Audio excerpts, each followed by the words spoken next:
So, you want to know why that Chameko look like he's phasing between dimensions? I'm about to give you a theory. Lego!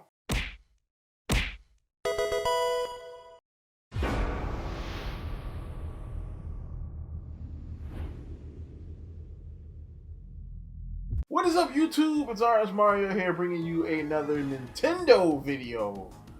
Alright, so, you know what I'm saying? So the Pokemon Presents has come and gone, and of course the reactions to Pokemon to the new games have been about as expected. You know, half the audience, you know, they like the games and they're excited for new Pokemon, well, and new Pokemon content. The other half, let's just say they aren't. But yeah, so we got three games shown off. We got Pokemon Brilliant Diamond and Shining Pearl. And they look alright, they exist. But the big thing that everybody was talking about was Pokemon Legends Arceus. So, Legends Arceus is an open world kind of action RPG-ish. It still has the turn-based battles, but I think the assumption is that it's more like Final Fantasy's active time battle and less like the regular turn-based. ATB is still somewhat turn-based, but I think there's time involved. It's been so long since I played a Final Fantasy game, like for real.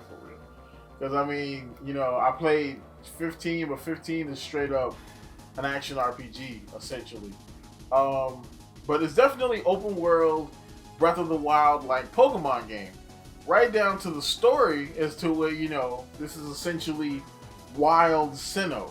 You know, this the game you know, there's one settlement, there's one town, and essentially, you know, you are part of the town and it's your job to go out and make the first Pokedex for Sinnoh.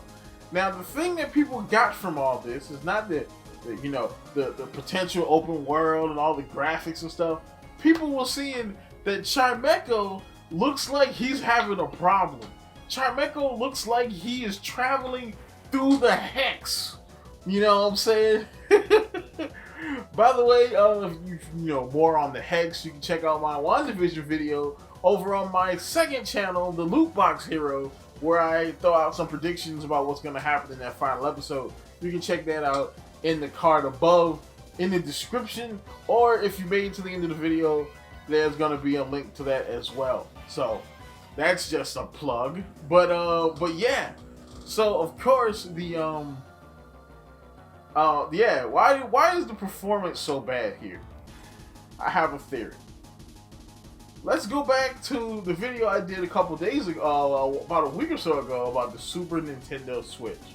So the quote-unquote leak about that says that the Super Nintendo Switch uses DLSS and is going to be in 4K and all this other kind. It's going to be much more powerful than the Switch, multiple times more powerful than the Switch, and it's supposed to come out early 2022, probably like second quarter. You know, more than likely it'll probably be like March, April, similar to when the 3DS and the Switch released.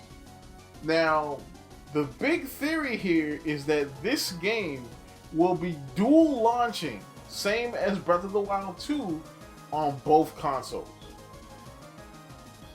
I mean, you think about it. Why else would the game look so bad as far as performance goes? I mean,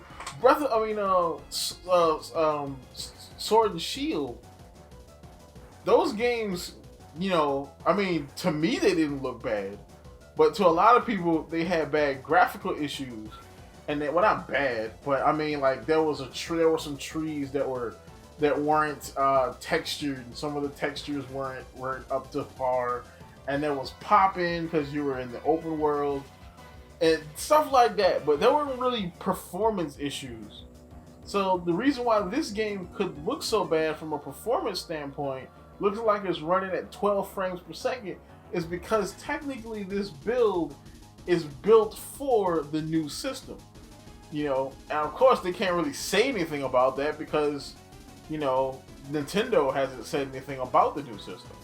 You know, Nintendo hasn't even said that this thing is a thing. So of course, you know, they wouldn't, you know, the Pokemon company wouldn't be able to talk about it. They just, you know, put what they have on the system that they have. Which is interesting, you know what I'm saying? I mean, it kind of adds some validity to that leak. I mean, because of course, the Super Nintendo Switch, if it's a thing and if it's coming out next year, it's gonna be possibly substantially more expensive than the Nintendo Switch.